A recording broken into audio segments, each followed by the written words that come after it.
hardly know her. I If you know what I mean. certainly don't know her middle name. Oh, they really like us. Oh no! Sorry. It's all right. Wow, emotional Is journey everything over okay here. there? I had a series of realizations. Exactly. That's where we ended. You know, it's great new music and all, but it gets in the way. We're It's in the way of the. We're just supposed to record this entire podcast with this shit in the background. Yeah, I mean we could. I don't wanna. I don't wanna. Oh yeah, You could do like dude. That was yeah. Good fade. When I started doing the Morrison podcast, the Batman's in Quarantine, I have been watching a lot of video football podcasts that were like one person narrating some very specific football statistics, and throughout the whole back of it, there was very subdued down tempo electronic music playing, and hearing that was what then convinced me to do the Morrison thing, because I was like, oh, I could do it quick. It could be like 10 minutes, and Easy. I could have like small little music in the background. So for the first couple episodes, it's me alone with doing just that thing, testing a bunch of music in the background, subdued. Doesn't work for a comic book podcast, which is what this is. The Comics Place presents Perfectly Acceptable Podcast, brought to you by two fancy gentlemen, wherein said two fancy gentlemen gather in a shared sacred digital space to talk about the week's comics. And Django, the emotional roller coaster I was on as we started this was getting ready to burn the sacrificial incense and do it on camera and share it, and then realizing that I don't have a lighter. Well, so I can't do it. The bit is dead. Yeah, the bit is delayed. The bit is delayed. Can you imagine if I just run out and you had to vamp alone? God, while I'm trying to remember who we tagged, because I forgot my list of taggable people. I'll tell you one of them that I tried to see in Chicago, because we've been in Chicago since we did one of these, was Arsenic Lullaby, but the times I went by his booth, I couldn't find him. No, I found him. Found him. He babysat my jacket. Nice. Yeah. You have an aura. This is a comic podcast. We usually start with an email from one of our dearest and most sacred allies, William Elmer. Here he is. Hello and happy episode number 422. My friends, happy Easter. He is risen. Oh, he's risen. Of course, I mean the Easter Bunny. I love a good blasphemous joke. Oh. On that note, I'm curious, what are some of your guys' favorite blasphemous comics that are just a lot of fun that everyone should check out? Turn up. Love you guys. Awesome. And P.S. Happy birthday, Ryan Russell. Yeah. You're a real one, and I love you. Oh, Ryan Russell is a real one, and I think we can all agree that we love him, and happy birthday to him. Django, you would agree? I would agree. I'll allow it. The motion is carried forward. I had a really fun time last night in Seattle at a science fiction and fantasy nerdy convention, but one of the best things to do in that convention is just wander around and see what you stumble into, and we found ourselves stumbling into a room of stand-up comedians doing stand-up comedia, and one of them told a very good blasphemous joke. They were talking about calling their grandmother every week at the same time, for years, and the grandmother ends every conversation by saying, I just want Jesus Christ to take me today, because it was actually a great grandma. She's 100 years old. And then the comedian said, and I was like, Grandma, he's a man. They don't like to be nailed down. And I was like, that is really good and sacrilegious, and I'm here for it. And so that's, in response to Will's question, my most recent answer for that. That's pretty good. I mean, it's obviously it's Preacher. Yeah, that's the best. Like, filthy. Yeah, but it's also like smart commentary on religion. Oh, and it's got a heart through it for sure. Yeah. But Garth Ennis is really good at that. And the Desaad. Yep. Yeah. The Marquis. The Marquis. Yeah. There's some Marquis Desaad. Really that's what is hard to have, I think, Vertigo pull off in the year of our Lord 2026 is like Mhm. how borderline not okay a lot of those Vertigo of the 80s 90s things seemed, right? Yeah. Like that's a hard thing to replicate. Yeah, and just, there's so many more outlets for that kind of stuff now. And at the same time, like The Office, a lot of the actors have been like, you couldn't do that show today as Yeah. well. So like, yeah, scaling times, Yeah. but good. Second Coming is also another one that's like yeah. inherently kind of sacrilegious, and it's Mark Russell, who we love. Mhm. Jesus and Superman living together. That's pretty I good. mean, you could even make an argument for the Flintstones, This right? is Like such comic. they confront religion pretty hardcore in that comic. Yeah, does Grant Morrison ever confront religion? I mean, There's I that would. issue of Green Lantern where he like meets God, and Uh-huh.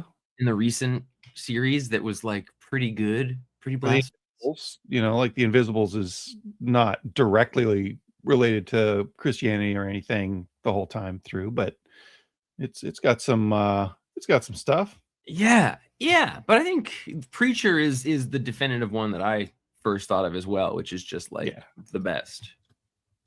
Oh, Craig Mueller in the chat says Punk Rock Jesus. I love that and didn't think about it, but you're right. Sean Gordon Murphy's written and drawn Punk Rock Jesus, which was coming out in issues right around, or like I started working at the shop. Yeah. And so that was very cool. I remember selling a lot of that book to people, like black and white. Really interesting at the time. But yeah, that's, Jesus' genetics cloned in the far future. Makes punk rock band. Great reference, rock. Craig Mumi Bear. And rock on. Let's rock. Let's rock is what we all say when we get there. So, blasphemy aside, I do think that we can all agree that it is Sunday, April 5th, and he is risen. That's what I wanted to say when I got on, and I forgot. So, thank you, William Elmer, for once again rising with us to the challenge of a weekly comic book podcast. Django, it was kind of a small week. What do you think about that? It was a small week. It gave me time to catch up on some stuff that I hadn't read the previous week. But I think, I mean, my favorite thing from this week was, I think, I'm guessing you'll agree, was Bizarro #1. I think it's the most. I think there's a case to be made for a different book being my favorite, but this one's close. And I think this one's got the most meat on the talk bone, if you know what I mean. It does, but I'm very excited to tell you that I think Mad About DC was my favorite. Oh, yeah. Which you're right. You're right. Like, and I'm surprised that your gut wasn't already busting to talk about that. But Bizarro, Kevin Smith and Nick Patera. Kevin, that's such a boring name. Why does it sound familiar? It sounds familiar. And Nick Patera, we all know from his work on Manhattan Projects and Leviathan, which didn't finish. Axe Wielder John, one like an elusive figure in the comics industry. I would flip it around if it were readily available, but I have a wonderful framed piece of art that he did that Django got commissioned for me. It's Grant Morrison holding all of Grant Morrison's Frank Quietly created characters, and it's beautiful and weird because Nick Patera's art is weird, and he was on this podcast hundreds of episodes ago. Yeah. Django surprised me at the time of giving me that gift with surprised me that Nick Patera was on the podcast. So well played. That goes down in the annals. That's an anal specific joke. It's an anal specific joke. Sorry. So Bizarro. Don't know anything about this K. Smith guy. Bizarro stories can go one of a couple ways, and a couple of those ways are very difficult and not fun to read because they're Bizarro and they're like writing the text in a way that is like actually an inversion of everything. And then other times it's, like this, or like when Jason Aaron did it in that recent Bizarro story in Action Comics, I guess a number of years ago, where it was actually a pretty fun Bizarro. Yeah. And yeah, I like that this fell into a working category of it, but I'm going to be honest. This, like, even though joke's up, Kevin Smith, we love him, Clerks guy, wrote this, the art is the story in my mind. Yeah, so Kevin wrote this along with Eric Carrasco. Oh, So it's Eric Carrasco and Kevin Smith wrote it, and then Nick drew oh, it. you're But right. yeah, the art is fabulous here, and I'm never really a huge fan of Bizarro. Like, it's got to be done just right for me to really, really dig the Bizarro character.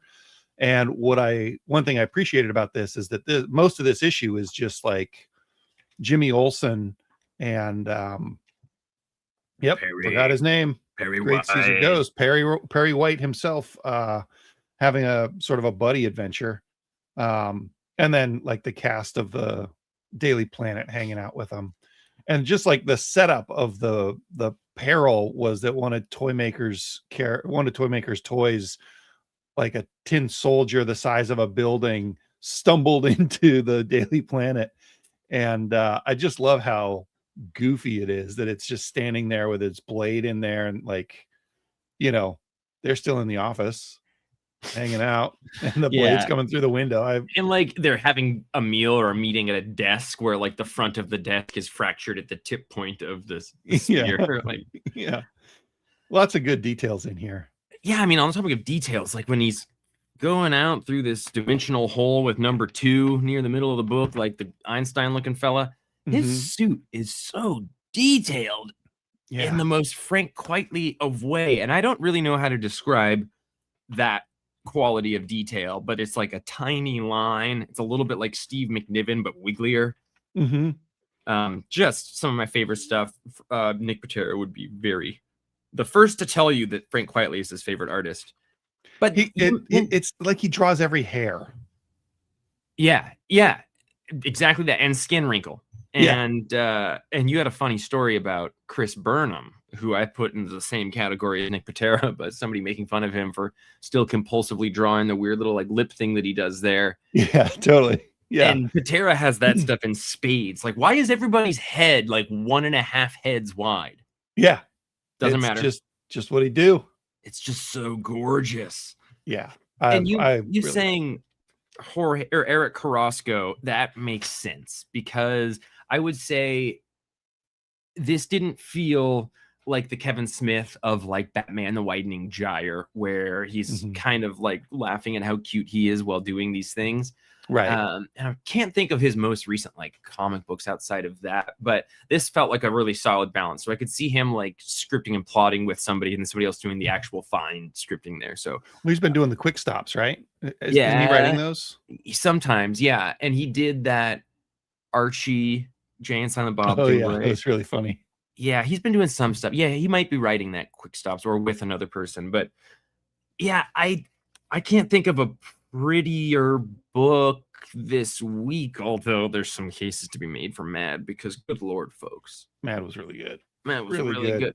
Can't be said enough that the cover, if you're listening to this on our live video feed and hanging out with us on the live video feed, you can see that Bizarro is standing on the edge of his cube world with a forced perspective, looking down the cube because he's on the edge. It is really good. If I had to boil this whole book down to one panel, it would be on the second to last page, Bizarro's messed up toes hanging over the edge of the square earth. It's just like, I just love that drawing. Yeah. It's so weird from like every perspective. Yeah. Gosh, let's see how hard it is to get Nick Patera art from this issue. I'll bet. Come on this journey with us, friends. I don't think this is going to be like the time that we started looking for Martin Morazzo's art and discovered that it was actually affordable and available for a year. Dutch John. Oh, wow. He's got Leviathan pages on here. I wish that book had finished. Yeah. That was a good book. What an incredibly weird artist, and just singularly unique vision in comics art. I really liked this. I'm very grateful we got it. Yeah. I liked it quite a bit. I'm gonna give it a score. Yeah, what is it? I'm gonna give it a 9. Okay. I think I'm gonna give it liked it. I think I'm gonna give it a 9 also. Yeah, it's really good. Nizzaro, I don't know if that's a Nick Patera Bizarro very clever pun. I'm going to take it that way. Thank you, Nate McGarry Myers. Romy, who is right? Django, you like to, giggle and laugh like your belly's filled with a bowl full of jelly. I'm a giggler. They call me the giggler. Yeah, I would say you are Clausian in nature, especially when your cheeks are rosy like Santa Claus's. Mm-hmm. And this week, DC gave us a whole issue that seemed, in my mind, like right up Django's like specific type of humor. It really was. It's like every aspect of this was like your nostalgia humor, like what you cut your teeth on. And I loved it. But for anybody who didn't read this, or maybe like me thought it was like reprints, or Mad Comics has been put out by the same company that puts DC out, so this kind of looked like just another issue of Mad. Holy crap, it's not. No, this Mad About DC #1, assembled by Chip Zdarsky, but it has, I don't know, 50 different amazing creators included in it. Like, Tini Howard, Jim Zub, Ramon Perez, Dave Johnson, Sergio Aragonés. Yeah, Jerry Dugan, Tony Moore is in here. Ryan North, Tom Taylor, Bruno Redondo. Like, it's a murderer's row. Is that what they say? Colleen Coover. Yep. They say it's a murderer's row. Yeah. The Mark Russell, Steve Lieber one is hilarious. There's one with Kyle Starks did Dial H for Hero Fails, and it's just like dumb superhero characters, like the man with an infant gun. And it's just like basically Cable with a baby shooting gun. A gun that shoots babies, not a gun that shoots babies. If you like, man, I don't know how to explain this. I think it's the way that people would have interpreted it that's the least offensive. And then a quick cut over to Absolute Cash-In, where we get the absolute origin for Condiment Man. Yep. Did you read that? That was so effing hardcore. Yeah. He bathed in sriracha, but it looked like blood. It looked like an issue of Invincible. Superman with diarrhea had me like. Oh really no, that was a Django. Like, hey Jeff, look at this art book I found in a small obscure comic shop. Like, it just Superman. Yeah, he like flies into a porta potty and has a handful of moments in there, and then realizes that he's been busted and he might get.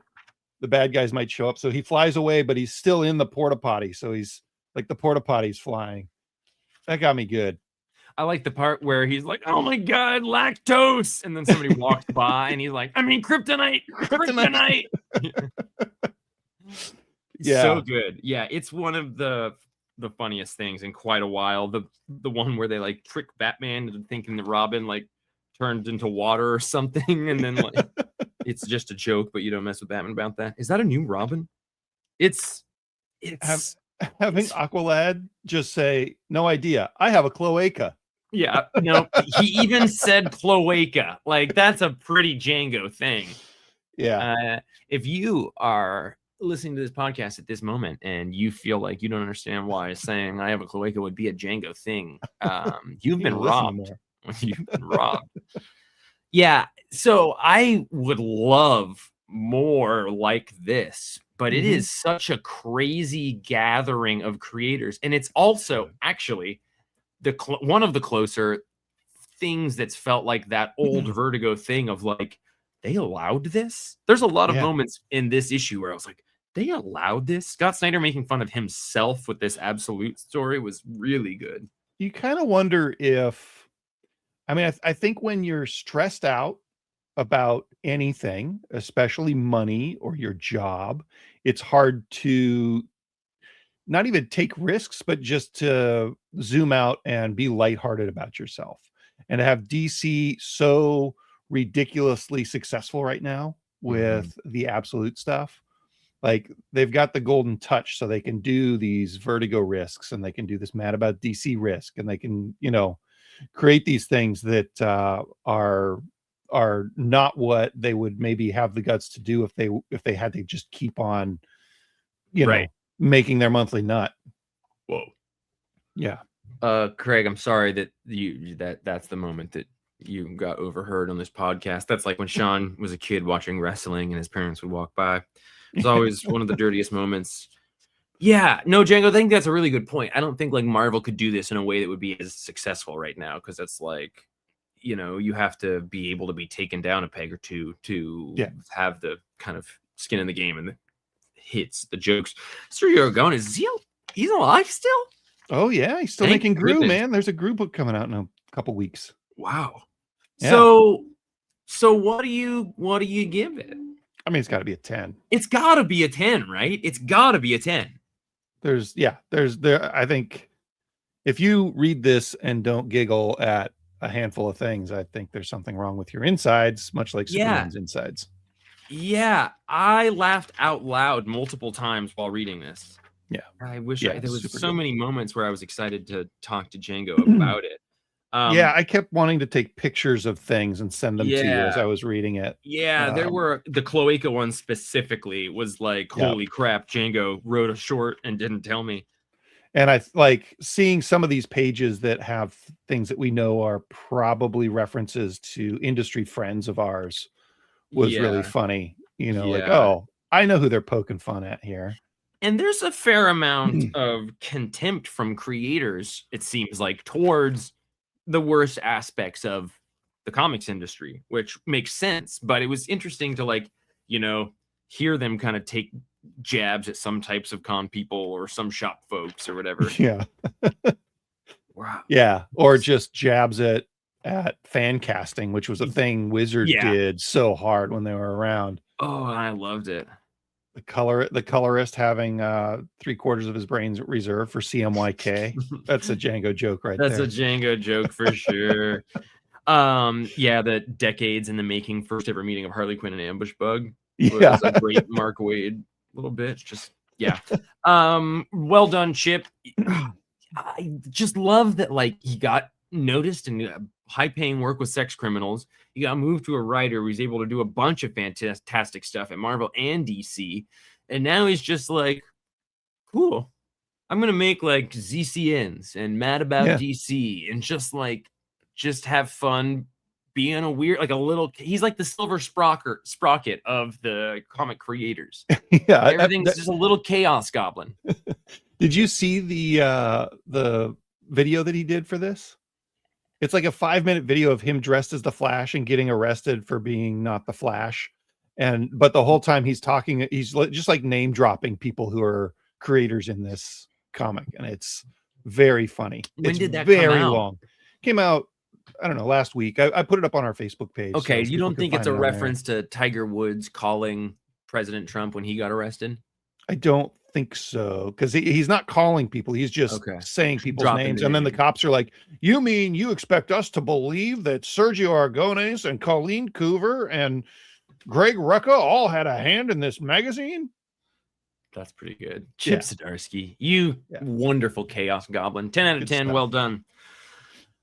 You know, something that's better now that Chip Zdarsky is gone, though. Let's take this guy down. Let's talk about Matt Fraction's Batman run. No, that's as far as I can go. Yeah, well, yeah, we're gonna get sued, but if it's not because of me just throwing shade at Chip Zdarsky after applauding Chip Zdarsky, he can take it. He can take it. You can tell he can take it. He'd probably invite it. Matt Fraction's Batman run. So I got into the comic shop on Wednesday morning. I play a small an emotional indoor game every week where I try to read comics that like are responsible to read. Like, you know, this Wednesday I needed to have made sure I read Bizarro going in there, right? So that's like a given. But I also kind of want to predict and have read something that Django might read that would be like worthy to talk about. And so I got in there and I had read my books, and first thing he said was like, did you read Batman number 8? And I was like, no, I didn't read Batman number 8. It's a number 8. It's Wednesday morning. I got these yesterday. Like, what? No, I don't have to. No, I can't just dip in. And I did dip in afterwards and read this story. And there's a variety of reasons I could see you having had that be the first thing that you thought to say, because there's a lot of things that this issue does impressively and well. Finish your thought from 4 days ago. It's one of the 2 comics I had read by then. The other one was Bizarro. Dog. You dog. Okay, so there's It was good though. fewer rules to this game that I made up than I knew. Man, that game that you made up, it's a shame that you told me that game because you're gonna lose it every week from now on. Chaos Goblin. This is Matt Fraction. Who is doing the art in this issue? That's a question. Ryan Sook. Ryan Sook. Have they been doing the art in this? I don't think so. I think no. The first page looks like Patrick Gleason art a little bit. This book is called 3 Old Men, One Night in Gotham. And the first couple of pages, or at least pages 1 through 3, are told a little like that Ryan North Fantastic Four issue where like the pages got horizontal breaks. So it's like 6 pages per panel. Whereas that one, those panels stayed consistent and there was like 3 timelines across all the pages of the book. This one kind of like jumps between several things and then spends several pages at a time in some of the moments, but then transitions to the next moment in a seamless, amazing way with like overlaid dialogue with scenes. So the narration and the scenes themselves always transition at different moments. It's very well laced together. Yeah. I thought that it was a little too clever for my state of mind. No. When I was reading it, just like clever. I don't love when dialogue goes from one to another and then stays there. You know what I mean? Like I don't want a narrator and action and somebody having a conversation. I don't want the narrator to be like kind of doing a different scene or removed from that. Yeah, that's where I get 7 confused. panels in. They're like, and that's why sometimes I don't like to do this thing. Looking at you, Tom King. Yeah, Tom King does it a lot. There was somebody else I was reading this week, and I was like, I realized that that's something that I don't really. I get confused with it. I thought what this did well is that it didn't do it for long when it did, and it was mostly like interstitial, like it would kind of bleed between the scenes, kind of give you it's very well crafted. Yeah. And maybe a little proud of how well crafted it is. Yeah, Matt Fraction, you deserve it. But also, Matt, come on, Fraction. We get I like the concept of 3 old men in Gotham. I was very excited for that idea. And yeah, I do think, especially in the first several pages, it didn't have rules that presented like the Fantastic Four one did. Right. So for the first handful of pages, I was a little like, I don't know what this is referring to. Also, does DC do the like asterisks, like check out this thing over in this story? Oh, I think it depends on the writer. Because like, did you know that Poison Ivy is the mayor? Well, she wasn't until this issue. Is that true? Yeah, he swears her in on this issue. Like she signs the paperwork and becomes the mayor. Yeah, it's just, I mean, I bet that there's been some lead up or context for that in the Poison Ivy book. Do you think? I don't know. It's weird that would happen right here. All this stuff with Vandal Savage in Gotham City feels kind of isolated to me. And I granted, I don't read all the DC stuff, but every once in a while you get a passing reference to it. But the meat of that story seems to be something that Chip set up. Did Chip set it up, or did it get set up even before Chip? I think it was Tynan, like Fear State era. I don't know. This blows me away. I'll find out. I don't love it. I think that we've looked this up before, actually. I think you're right. Yeah. I don't really like him as a mainstay in the Batman books. I am totally with you, which is why I liked this story being a pretty intelligent way of kind of trying to figure out how to undo it. It seemed like, he talks to Alan Scott, one of the first people to fight Vandal Savage and do away with him, and they have a heady conversation discussing how to get rid of him. And I like how far ahead Savage is planning, because he's been around and he knows he'll be around for so long. He can zoom out and do planning. But I don't know that I usually love politics in Batman. Like local politics in Batman is weird to me. Yeah, it's already got enough of the gang family politics, and I keep those loosely in my head, like Falcones and Maronis and things. most of the Jeff Loeb verses, but like, yeah, I don't want more than that. And yeah, so I'm excited for this to hopefully stop, but it looks like he became the commissioner in 2024. So that I think that must have been Chip. Yeah. Yeah. But yeah, I'm excited for it to be done because I agree. It's loosely referenced other places, but it's mostly contained to this. It doesn't seem like it's going to have a payoff for ultimately what it was set up to do.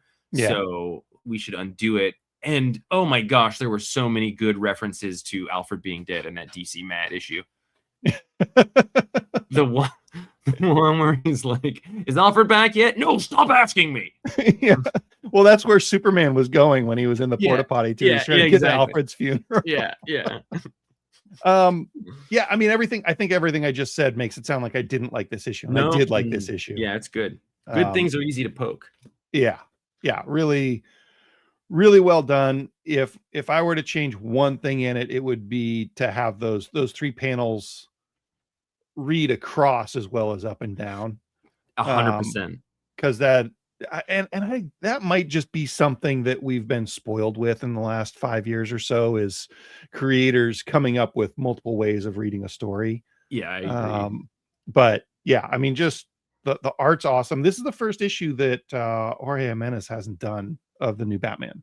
Okay. And it looks gorgeous. It's stunning. Yeah. And like the images of Batman himself. So Django, we cut our teeth on some Grant Morrison Batman hiding Zur-En-Arrh in the cities. Mm-hmm. Throughout this issue, you find graffiti of this like triangle with a circle and an eye in it, especially in these last couple of pages. There's like a truck driving off that it's on. And it's on a newspaper box too, right? And I just realized that it's on the, it's the Gotham Eye. It's the newspaper. And they have a quote on the final page, and it says, "We watch the Watchers." Nice. Weird. Huh. Interesting. I wonder if the newspaper connection until now, but I was looking through it earlier trying to find what that was. I wonder if it's supposed to be a real newspaper or like a tabloid rag. Yeah, or somehow tied into like Vandal Savage being eternal. Mm-hmm. And like he could have set that up, and it's throughout the issue. That's crazy. They're doing something intentionally there with that. Yeah, pretty cool. Pretty well done. Cool. We're all still watching The Watchmen and trying to do that as well as they did. I give it an 8.5. I give it an 8.0. Nice. Yeah. Yeah, good stuff. Did you read Absolute Superman? Did I read Absolute Superman? Jeffrey? Do we? I read Absolute Superman. We got an Absolute character showing up in this issue here. We got a new Absoluter in this series issue book. In the form of Noob Salute. We've got Absolute Black Adam, or King Shazam, as it were, in the Noob Salutes here. So that's got to be good. I imagine that we also get Steel in here. Yeah. We don't know who he is. So some big stuff in here. Is this our return to the regular artist? It is our return to Rafael Sandoval. Yeah, and it's good. It is. But man, I like that last artist a whole lot. I agree. You know that I know that you loved Superman on a farm with a domesticated parasite. Dude, I don't know why I like Parasite in the last 4 years or whatever. It's been amazing to watch this come together for you. Yeah, I like this little pet parasite. A little purple doggy for him to get bit by. What could go wrong? All of the Absolute books, well, or at least most of them, are like, when people talk about them, you hear about how great they are, and that's true. They are very good. And this one is also really good, just like on its own. What they're doing with Ra's al Ghul in this. So like, he was a bad guy being the Lazarus Man for a long time, and then Superman had like an intervention with him, and he's been in prison, and he's like wants to reform. And here Talia breaks him out, and Lois is there trying to like fight him, and she brings him to a Lazarus pit, and he's like, "No, dude, I'm not gonna. We gotta end these things. I don't want to do it. You can't make me. It's green. It's gooey. I always have diarrhea for days afterwards." Yeah, it's So I like that. I like that Talia is like the worst here. And I also like the idea of if Roz becomes, the evil Lazarus Man again, it will be because he was like forced to, and like kind of loses his mind to become a villain. So yeah, I really like that stuff, and I thought it was just cool and interesting. And then Superman showing up, that was all good. And then we get like Steel, and by the end of the issue, I had kind of forgotten about the couple pages of introduction about Black Adam there. So I was happy when he that's always like a good writing trick, and I think Jason Aaron does it well, like introducing a thing in the first couple pages, and then you kind of forget by the end, but just before then you're like, oh wait, what about the Black Adam stuff? And then it shows up. Yeah, really good. Yeah, I thought it was solid. Like, what is this? 18 issues in, and it's still at the top of my pile every week. Like, that's pretty impressive. It's impressive, and it shouldn't be because it's Jason Aaron, but he has had a run lately of like just kind of doing nostalgia books and stuff, like Thundar and Turtles, and I think about those, and I kind of forget that he is also doing this very good, solid, regular Superman book that's coming out monthly. Yeah, I don't read a lot of books this far in. Yeah. I don't know why. I just don't really do it. You get farther than I do. And yeah, I think that it's less common for books to get that far. Totally. And when they're that far, it can be easy to know if it's for you or not. So on that topic, Django, did you read the issue, the Image comic issue #1, Royals by Derek Kirk Kim and Jacob Perez? I didn't, but did you want to give a score for Absolute Superman first? Oh, sorry. No, I'm past it. Let's go. All right. No, I'm gonna do. What are you gonna do for Superman? I'm gonna do a 7.5 for Superman. I was thinking 7.5 or an 8. Probably better than that, but yeah, I'm gonna go 8. I'm gonna go 8. Okay. And then you mentioned, I'm gonna jump the gun on a segue of a book called Royals. Royals. Okay. Yeah. Let's segue. Schmegway. Oh, I prefer gross. Nope. I prefer Lime Scooters. Lime Scooters. Segway. Lime Scooters. So Royals by Derek Kirk Kim, Image Comics, Jacob Perez. Django, the reason I brought this home is because it's done by the person who wrote and then did the art for The Last Mermaid, that book that we both read the first issue of, and we're like, oh, that was really good. I read 3 or 4 issues of it. Yeah, I did too. Yeah. He didn't do the art in this book, but he wrote it, which is interesting. And I met him at a con just after Last Mermaid, and he's a super sweet guy. And this takes place in Seoul, South Korea. And it's about 2 brothers who are going back to Seoul, South Korea. They have a telepathic bond, and they are going to win at poker.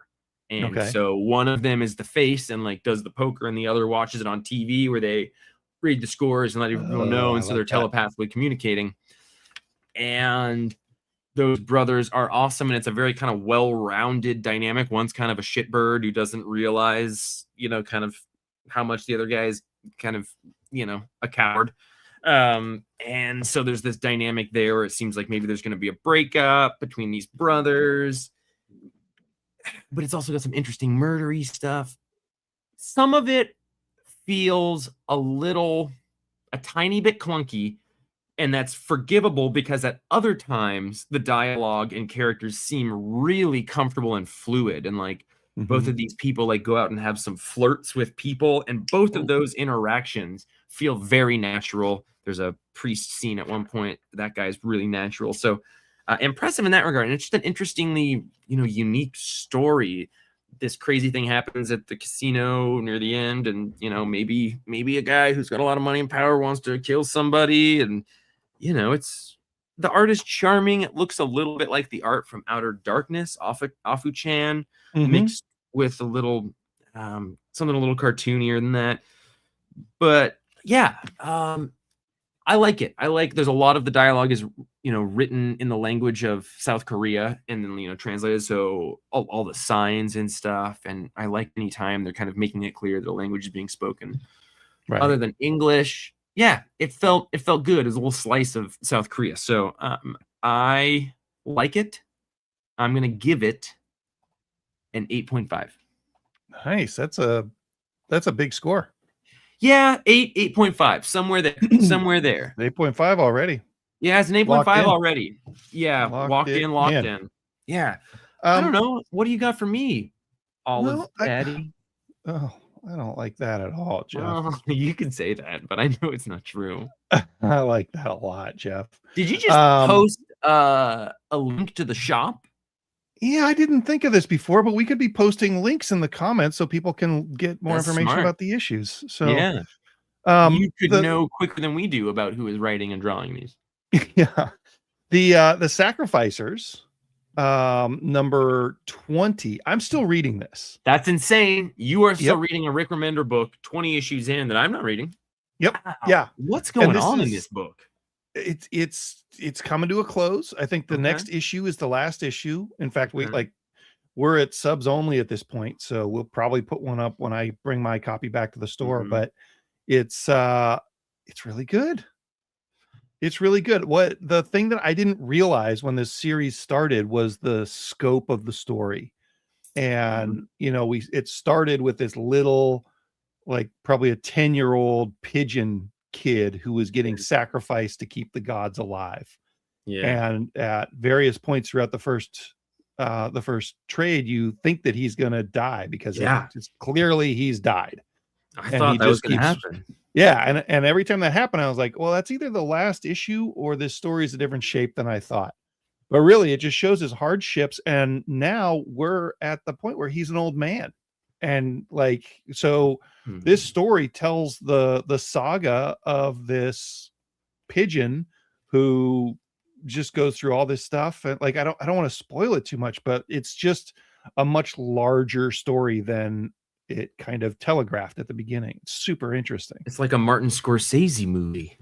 Yeah, where you think it's going to be an hour and 40 and it's actually 3 hours and 40. 3 hours because it's the story of the rise and fall of someone's entire life. Yeah.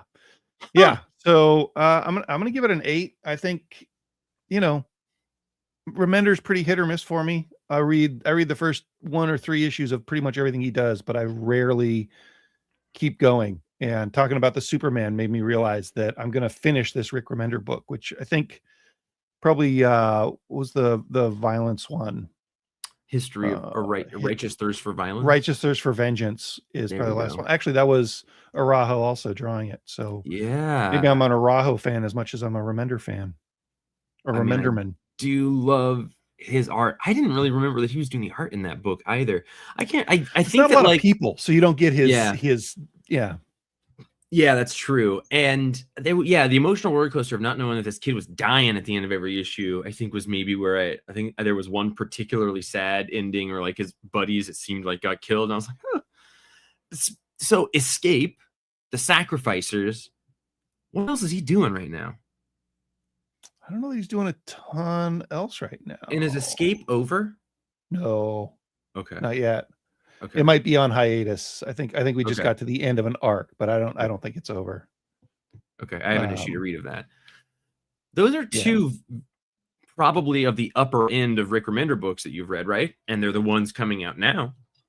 Yeah, I mean, Gromit's, but that was a team up. Oh, that was so good. Right, but it didn't feel like him. No. I might just be full of shit because I think I finished Holy Roller also. Oh, that was good too. That was him. Dang. He's, you could say if every person is growing and changing, he's been on a pretty good streak for you lately. More successful with you than me. Yeah. That's pretty cool. I mean, I could also name 4 books that I dropped off of in the last 3 years. Dog garbage. Yeah, I'm with you. It just didn't resonate with me. Like Seasons, I like the beginning, but I never dislike his stuff. I just fall off. Yep, Seasons I did. I just fell off of, and all those are actually quite different books. Yeah. Which very versatile creator. You said an 8 for it. Nice.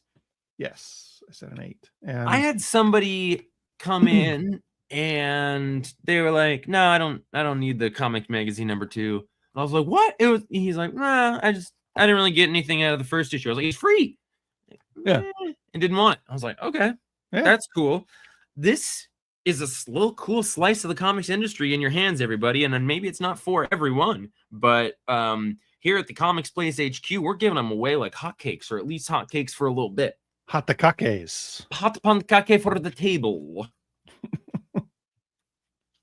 I don't know where to go from there. That was it's Comics the Magazine. Pretty much the peak. Our friends are putting this out. We like them. We like this. It's all the best parts of like Wizard magazine from when you were a little buddy.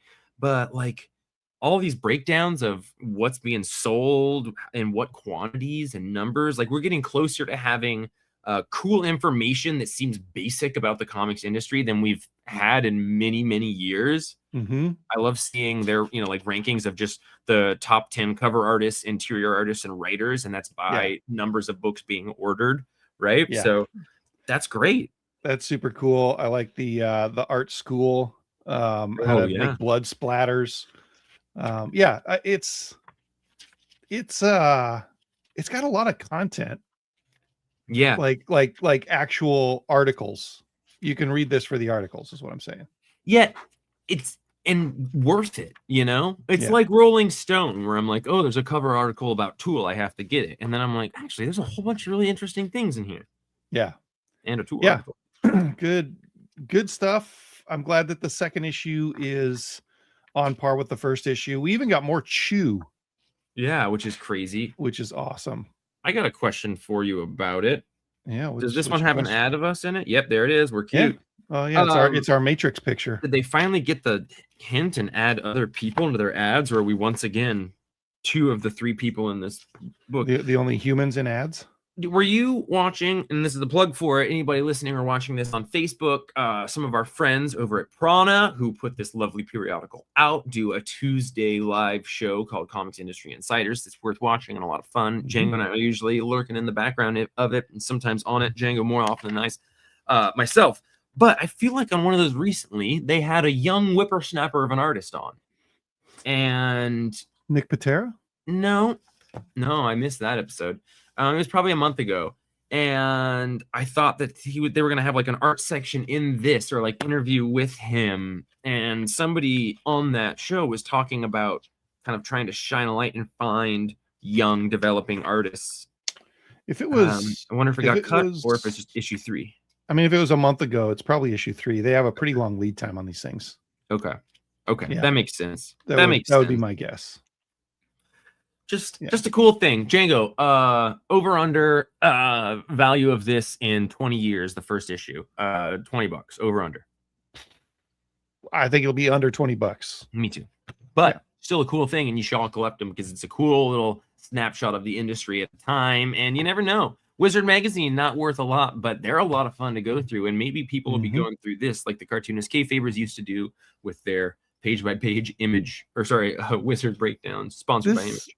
This kind of stuff is like why I enjoy actual issues over trade paperbacks a lot, because it's a snapshot of a time of our industry, and this really does that. So if you shop at our store, come in and get one. We'll give it to you for free. Yeah. And we'll give you the next issue for free also. After that, we're going to have to charge, but still half off. So come check it out if you haven't already. Yeah. If you want to check it out, come get it for free. They're cool. We have 1s and 2s. Pretty good, but small week of comics, Django. That was a lot of DC and an Image. And, Marvel's out there somewhere. Doing their Marvel thing. They're lurking, but like I don't feel irresponsible about this being the extent of what we've talked about, because I've only got one more in the canon.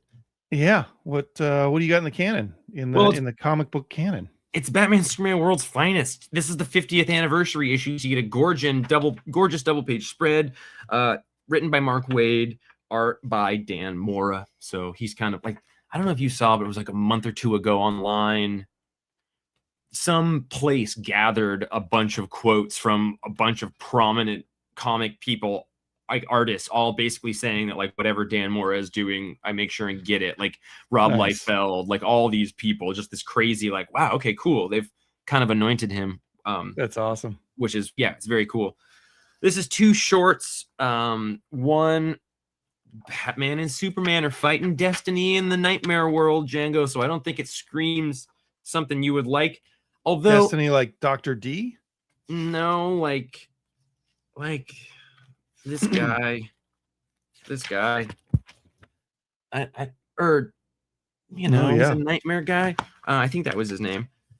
It's, Mark Waid kind of doing classic Silver Agey villains, but I did think that since they were in like the dream world, nightmare world, it was actually a really cool way to represent it, and they weren't in it long enough for it to really matter. So it was just kind of like morphing, like you'd be looking at Catwoman, and then you would look back at her and she'd be in a different costume, stuff like that.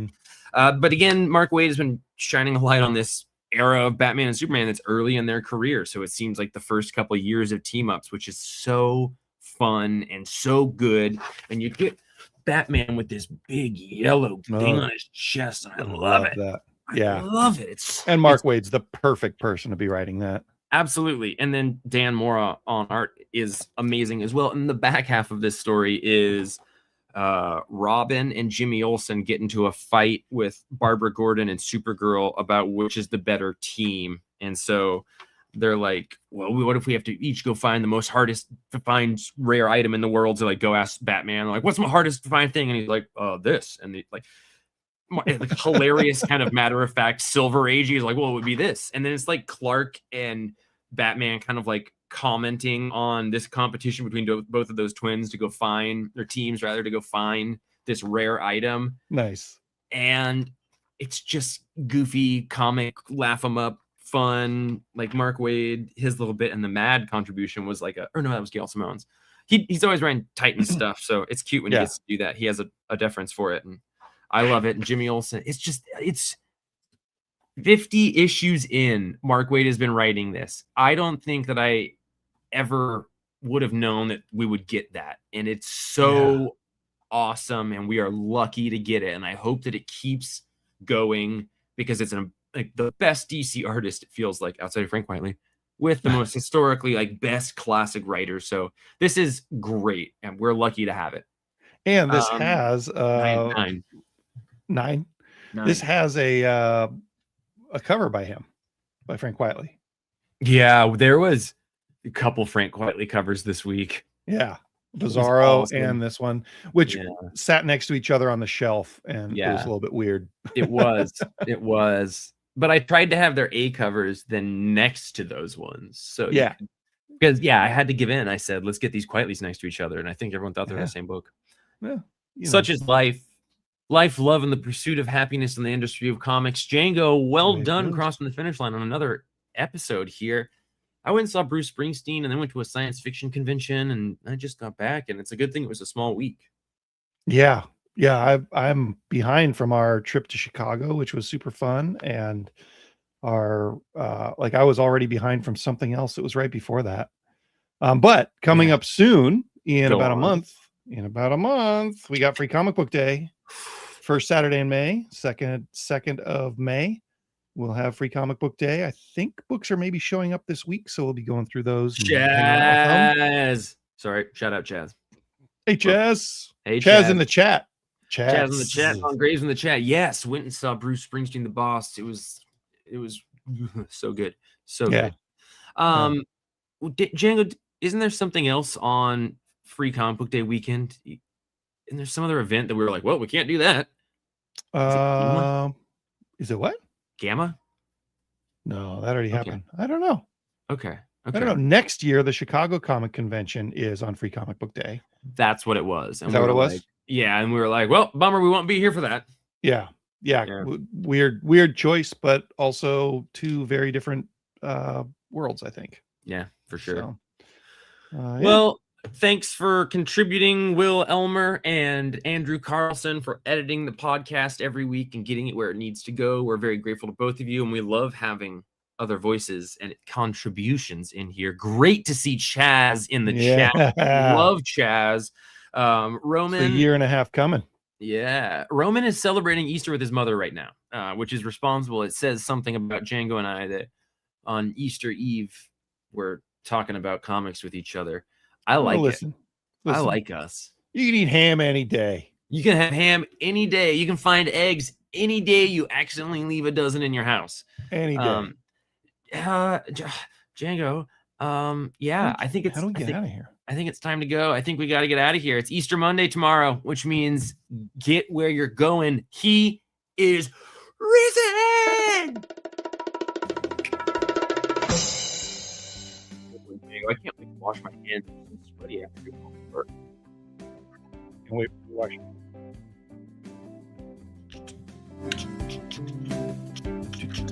Bye, everybody. Bye, everybody.